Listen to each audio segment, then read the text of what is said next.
What's up guys, it's Tommy here and welcome to the Liverpool-Brighton post-match analysis video, and I'm absolutely fuming. What on earth was that, Liverpool? That was by far the absolute worst performance of the whole season, and that takes some doing because we served up some horrendous performances this season, but this stops the lot. Brighton haven't beaten Liverpool since like 1982. Can you believe that, in the Premier League? And also Liverpool went 68 games, home games, unbeaten, and then we lose 2 in a row to Burnley and Brighton. And no disrespect to Brighton, but they were in 15th place before this game, or 16th, and also there was a reason why Brighton were that low. Before the Tottenham game, Brighton won 3 games all season, and then they go and beat Tottenham 1-0, and then they go and beat Liverpool 1-0. And let me know guys, where do you think Liverpool will finish this season? Because I think the title race is now well and truly over. If there was any glimmer of hope, that's now all gone, because Man City are 7 points clear with a game in hand as well. And on this form, I just cannot see Liverpool winning the title. Man City won like 9 games in a row, and in that time Liverpool dropped like 15 points, something like that. Absolutely crazy. We were like 4 or 5 points ahead of Man City when they went on this 9-game winning run, and then Liverpool dropped so many points. And to be honest, I think the major difference between Man City and Liverpool, obviously of course their defense is settled and Liverpool have all 3 of their centre backs out injured, but also look at the Man City attacking options on their bench. Every single game they can bring on the likes of Gabriel Jesus, Riyad Mahrez, Bernardo Silva, or other attacking players, Ferran Torres. And Liverpool can bring on Divock Origi. No disrespect, but he's just not good enough anymore. Oxlade-Chamberlain hasn't fully hit his form yet since he got injured. He looks a shadow of his former self. Even Shaqiri and Thiago lacked creativity today because maybe there wasn't enough movement up front. I think we really badly missed Sadio Mane. It's no coincidence that when Mane got injured and was out of the side, we just couldn't beat Brighton with Shaqiri. He likes to cut inside, and Mane likes to go out wide and take on the fullback one-on-one. And I think we also are missing an attacking midfielder like Naby Keita, somebody who can take the ball and run with it. Somebody like Jordan Henderson in midfield. Henderson and Nat Phillips did pretty okay in defense. It wasn't their fault that we lost today, and I think the main reason why we lost today was the lack of creativity, and also we looked so lost and so lethargic and slow. We didn't really trouble the Brighton goalkeeper, and that is a very damning fact that Liverpool had just 1 shot on target, Brighton had 4. Brighton had more shots on target, and just Liverpool didn't really create anything.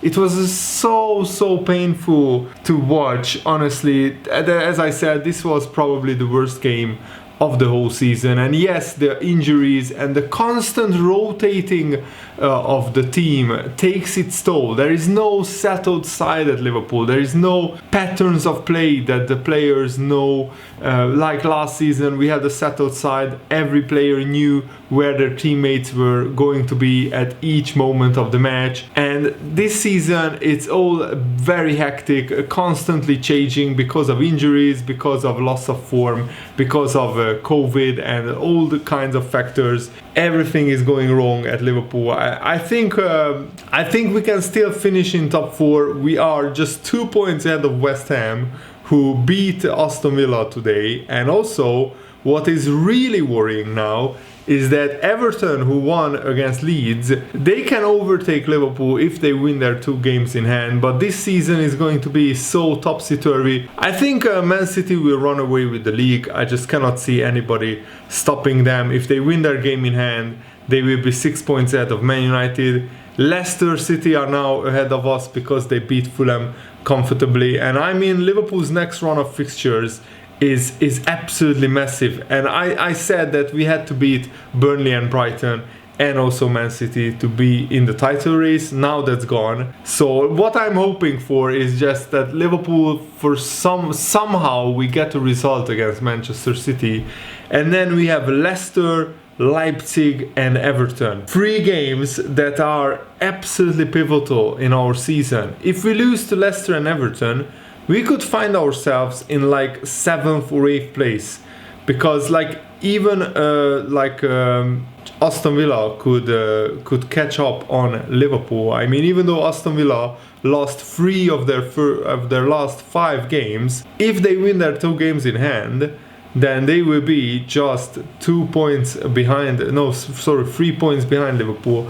The Premier League table is so congested below Manchester United, and this is why I'm so annoyed that this Liverpool side, we still had enough quality on the pitch to beat Brighton.